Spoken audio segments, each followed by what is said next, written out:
읽은 구절들 가운데 많은 구절들이 물질과 관련해서 물질을 어떻게 벌어들여야 하는 것인가, 그리고 또 물질에 대한 우리 그리스도인들의 태도가 어떠해야 함을 하는 그러한 지혜를 우리로 하여금 깨닫게 하는 그러한 구절의 말씀들이 특별히 이 장에는 많이 있음을 우리가 보게 됩니다. 우리 첫 번째로 우리가 2절의 말씀을 보게 되면 왕의 진노는 사자의 부르짖음 같으니 그를 노하게 하는 것은 자기의 생명을 해하는 것이니라. 그러니까 이 특별히 잠언에서 우리가 말씀 왕이라고 하는 것은 하나님의 대리인이다라는 것을 우리가 알 수 있게 되어지죠. 자, 그래서 우리 16장 잠언 16장 10절의 말씀을 먼저 우리가 한번 살펴보고 그 뜻을 좀 더 이렇게 생각해 보도록 하겠습니다. 우리 잠언 16장 10절의 말씀을 보게 되면 하나님의 말씀이 왕의 입술에 있은즉 재판할 때에 그의 입이 그르치지 아니하리라. 자, 이런 구절들을 통해서 볼 때 이 왕은 하나님의 대리인으로서 말하고 행동하는 그런 왕이다. 그래서 바른 잘못된 판결을 내리는 것이 아니라 바른 판단을 내리는 그런 왕이 되어진다라는 것을 우리가 이 말씀을 통해서 깨달을 수 있다는 거죠. 그래서 왕의 진노는 사자의 부르짖음 같으니까 분명하게 어떤 왕이 하나님의 대리인으로서 바르게 백성들을 다스리는 그런 어떤 권위와 어떤 힘이 있다 하는 것을 우리가 이러한 구절의 말씀을 통해서 깨달을 수 있죠. 자, 우리 그리고 같은 잠언 우리가 읽었던 16장 14절의 말씀을 보게 되면 또 그런 말씀이 나오죠. 16장 14절에서 계속해서 왕의 진노는 죽음의 사자들과 같아도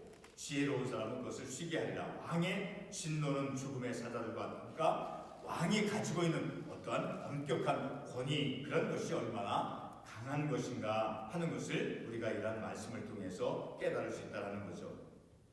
자, 그리고 4절의 말씀을 본문 4절의 말씀을 보게 되면 게으른 자는 가을에 밭갈지 아니하나니 그러므로 거둘 때에는 구걸할지라도 얻지 못하리라. 그러니까 게으른 자는 자기에게 주어진 어떠한 경작할 수 있는 그런 땅이 있다 할지라도, 자, 그것에 대해서 어떤 자세를 가지고 있는 사람이 게으른 사람이냐, 그것을 밭갈지 아니한다라는 거예요. 자기에게 주어진 몫이 있어도 그것을 통해서 어떤 결과나 결실을 맺기 위해서 노력을 하는 것에 있어서 게으르다 하는 것을 우리가 말씀을 통해서 깨달을 수 있다는 거죠. 특별히 잠언의 오늘 이 본문이 포함된 이 잠언의 말씀에서는 특별히 우리 믿음의 삶을 살아가는 우리들이 정말로 부지런한 삶을 살아가야 됨을, 자, 우리가 깨달을 수 있는 그 구절들이 많이 있죠. 특별히 우리 잠언 6장 6절 이하의 말씀을 한번 찾아가 보겠습니다. 잠언 6장 6절 이하의 말씀을 보게 되면 이런 말씀이 있죠. 잠언 6장 6절 이하에 보면 게으른 자여 개미에게서 가서 그가 하는 것을 보고 지혜를 얻으라. 개미가 하는 그 개미의 어떤 삶의 모습을 통해서 그 모습을 통해서 무엇을 배우느냐, 우리의 삶의 태도가 어떠해야 된다는 것을 우리가 배울 수 있다는 거죠. 교훈을 받을 수 있다는 거죠. 그래서 실제로 개미는 두려움도 없고 감독자도 없고 통치자도 없으되, 그런데 어떻게 한다라는 거예요. 8절은 먹을 것을 여름 동안에 예비하며 그리고 추수 때의 양식을 모으니라. 그래서 9절에 보면 게으른 자여 내가 어느 때까지 누워있겠느냐. 또 10절에 좀 더 자자 좀 더 졸자 손을 모으고 좀 더 누워있자 하면 어떻게 되어진다라고 결론적으로 우리가 생각해 볼 수 있습니까? 11절에서 답을 가르쳐주고 있죠. 빈군이 강도같이 오며 내 곤핍이 군사같이 이르리라. 그러니까 개미의 부지런함을 통해서 우리의 삶이 어떠해야 된다라는 것을 우리가 지혜를 얻을 수 있다라는 거죠. 자, 그래서 오늘 다시 본문의 말씀을 돌아와서 보면 게으른 자의 모습이 얼마나 나태한가. 가을에 밭갈지 아니하나니 그러므로 거둘 때 남들이 다 결실을 맺는 그런 시기가 되었을지라도, 그래서 결실들이 많이 있어서 어떤 수확물이 많이 있다 할지라도 그것을 얻기 위해서 구걸할지라도 얻지 못한다라는 거예요. 자, 계속해서 우리 13절의 말씀을 10절에서 보면 계속해서 경제적인 삶의 부분에서 우리가 어떤 삶을 살아가야 되는가. 자, 10절에 본문 10절에 보면 한결같지 않은 저울추와 한결같지 않은 데는 다 여호와께서 미워하시느냐. 어떤 것을 측정하고 재는 그런 단위로서 어떤 저울추 그리고 되는 그것은 바로 항상 정직하게 측정해야 된다라는 것을, 그러나 그 측정해야 될 것을 임의로 우리가 어떤 이득을 취하기 위해서 속이는 것은 하나님께서 싫어하시는 것이다 된다라는 거예요. 하나님께서 미워하시는 것이 된다라는 거예요. 자, 그래서 23절에 보면 한결같지 않은 저울추는 이것은 하나님께서 미워하시는 것이다라는 거예요. 어떤 것을 재기 위해서 그 재는 측정의 어떤 기준들을 우리 사람들이 그것을 인위적으로 이득을 취하기 위해서 그것을 변형시키고 바꾸는 그런 것은 하나님께서 그것은 미워하는 것이다라는 거예요. 그리고 속이는 저울추는 좋지 못한 것이다. 자, 이와 같이 우리의 어떤 경제적인 활동에서, 경제 영역 속에서 어떤 이익을 얻기 위해서 그것을 잘못되게, 그것을 오용하거나 잘못되게 행하는 그것은 하나님께서 싫어하는 것이 되어진다라는 거예요. 그리고 또 우리들의 경제적인 어떤 물질에 관련된 어떤 삶을 살아가는 모습에 대해서 13절에서도 우리가 교훈을 받을 수 있죠. 13절에 보면 너는 잠자기를 좋아하지 말라. 내가 빈궁하게 될까 두려우니라. 내 눈을 뜨라. 그리하면 양식이 족하리라. 잠자기를 좋아하지 말라. 그러니까 늘 부지런한 믿음의 삶을 살아가는 것. 그래서 우리가 같은 21장 5절에서도 말씀했죠. 자, 5절에 4절 게으른 자는, 그러니까 게으른 자는 어떤 사람, 어떤 삶의 특성이 있다는 것을 우리가 알 수 있습니까? 이 구절을 참고해서 볼 때 잠자기를 좋아하는 것. 자, 물론 우리가 취침하는 것, 잠자는 것은 내일의 삶을 위해서 휴식을 취하는 것을 위해서 반드시 필요한 것이지만 여기서는 어떤 게으름 속에서 의미하는 것이죠. 자, 그리고 계속해서 17절의 말씀을 보게 되면 속이고 취한 음식물은 사람에게 맛이 좋은 듯하나 후에는 그의 입에 모래가 가득하게 되니라. 그러니까 어떤 물질이나 어떤 이익을 얻기 위해서 속이는 것, 양심의 그 판단에 반해서 속이는 것은, 속여서 내가 취하는 그것은 결코 우리에게 유익이 되지 못한다라는 것을 우리가 이 말씀을 통해서 지혜를 얻고 교훈을 받을 수 있죠. 자, 그와 관련돼서 같은 잠언 9장 17절에서 어떻게 이런 말씀에 대해서 말씀하고 있는가 우리 잠깐 보겠습니다. 잠언 9장 17절에 보면 도둑질한 물이 달고 몰래 먹는 떡이 맛이 있다 하는도다. 자기가 어떤 수고하고 정당한 방법을 통해서 땀 흘리고 해서 노동을 해서 벌어들인 것이 아니라 다른 사람을 속여서 훔쳐서 취한 그런 이득을 그들이 즐긴다 할지라도 그것은 결코 그들의 삶에 유익이 되지 못한다라는 것을 우리가 이 말씀을 통해서 깨닫는다라는 거죠.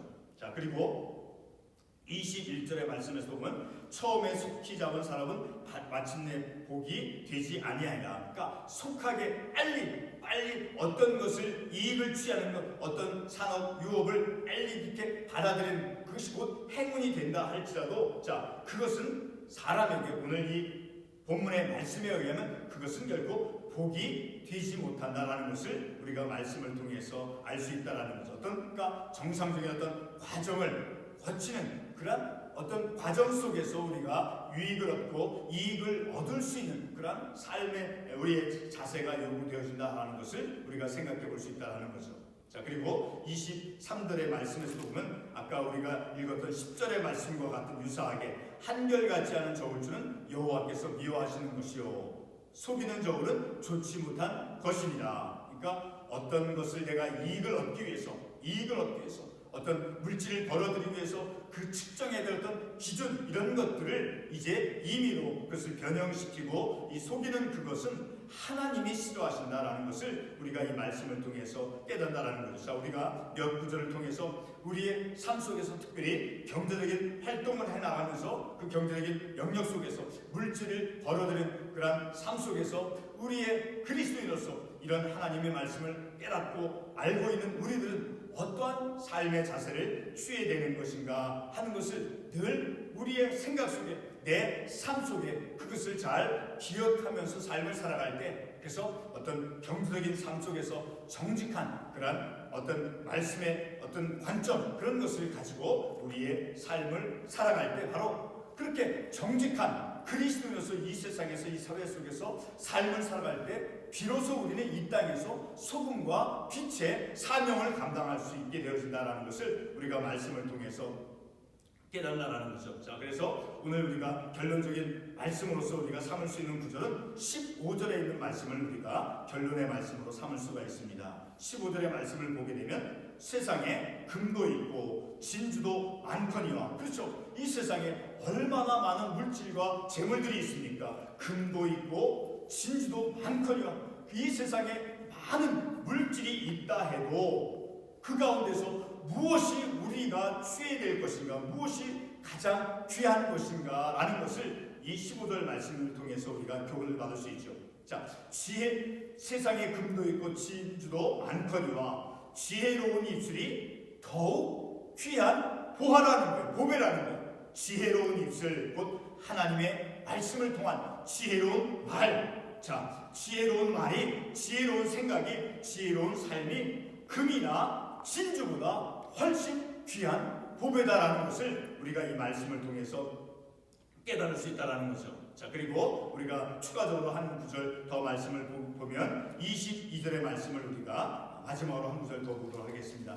너는 악을 갚겠다 말하지 말고 여호와를 기다리라. 그가 너를 구원하시리라. 자, 이 말씀은 우리의 삶 속에서, 우리의 평생의 삶 속에서 우리의 인품, 우리의 인격을 이루어가는데 우리가 놓쳐서는 안 될 그런 중요한 말씀임을 우리가 말씀을 통해서 깨닫는다는 거죠. 우리 같은 잠언 24장 29절의 말씀을 한번 건너가 보겠습니다. 잠언 24장 29절 말씀에서 이렇게 말씀하고 있죠.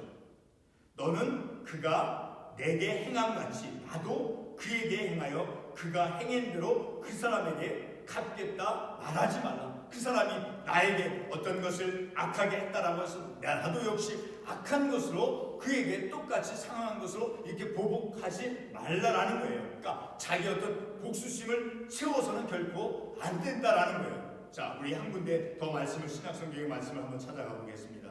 로마서 12장 17절에서 19절의 말씀. 로마서 12장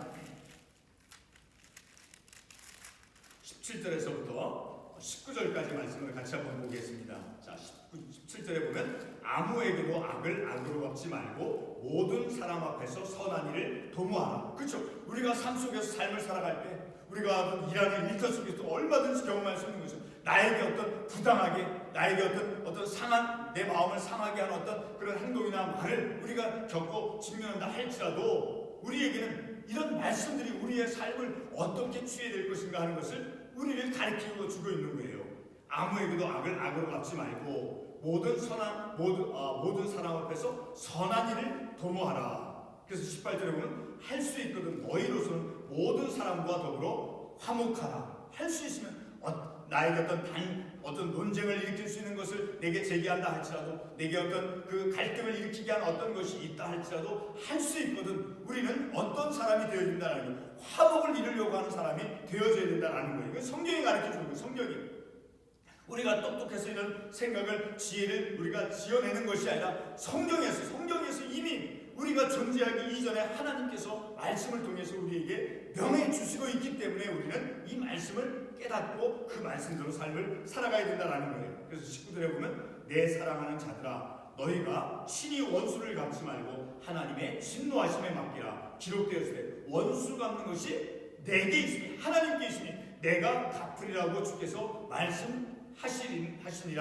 그러니까 우리가 사람과의 관계 속에서 나를 힘들게 하고 나를 또 미웃게 하고 나를 어려움 가운데 빠뜨리는 사람이 있다 할지라도 우리는 우리 인간적인 어떤 태도나 인간적인 생각으로 세상의 방식으로 똑같이 우리로 대응하려고 하는 그런 것이 금방 나오죠. 그럼에도 불구하고 우리는 말씀을 통해서 말씀의 관점대로 삶을 살아갈 수 있어야 된다는 거예요. 그러니까 늘 우리의 삶은 말씀이 우리를 인도하고 말씀이 우리의 삶을 주장하는 그러한 삶이 되어질 수 있도록 우리는 늘 내 마음의 문을 하나님의 말씀을 향해서 내 마음의 문을 열어놓고 늘 하나님의 말씀을 기억하면서 삶을 살아갈 수 있는 우리의 삶이 되어진다는 거예요. 다시 한번 반복하지만 오늘 우리가 본 말씀 가운데 결론적인 말씀 15절, 세상에 금도 있고 진주도 많거니와 지혜로운 입술이 더욱 귀한 보배니라. 우리가 필요로 한 물질들 이 세상에는 많이 있다라고 말씀하고 있습니다. 금도 진주도 이 세상에는 많이 있다라는 거예요. 그런데 그 가운데 그 물질이나 그 어떤 금이나 보화보다, 금이나 어떤 은보다 그보다 더 귀한 것이 있다라는 거예요. 그것은 무엇이냐? 바로 오늘 이 말씀 지혜로운 입술이다라는 거예요. 지혜로운 생각, 지혜로운 내 삶이 그것이 더욱 귀한 보배라는 거예요. 그러니 우리가 무엇을 추구하면서 삶을 살아가야 돼요? 우리 자녀들에게도 물질적인 그런 세상 속에서 물질을 추구하려고 하는 그런 그들의 삶을 향해서 하나님의 말씀으로 그들을 양육할 때 바로 그들 안에 물질보다 더 귀한 것이 무엇인가를 깨달음을 통해서 우리의 삶이 아니 우리의 삶뿐 아니라 우리의 자녀들의 삶까지도 바로 믿음의 길로 나아갈 수 있도록 부모로서 우리가 잘 그들을 말씀으로 양육하고 인도할 수 있는 부모가 되어줘야 된다는 거예요. 기도하겠습니다.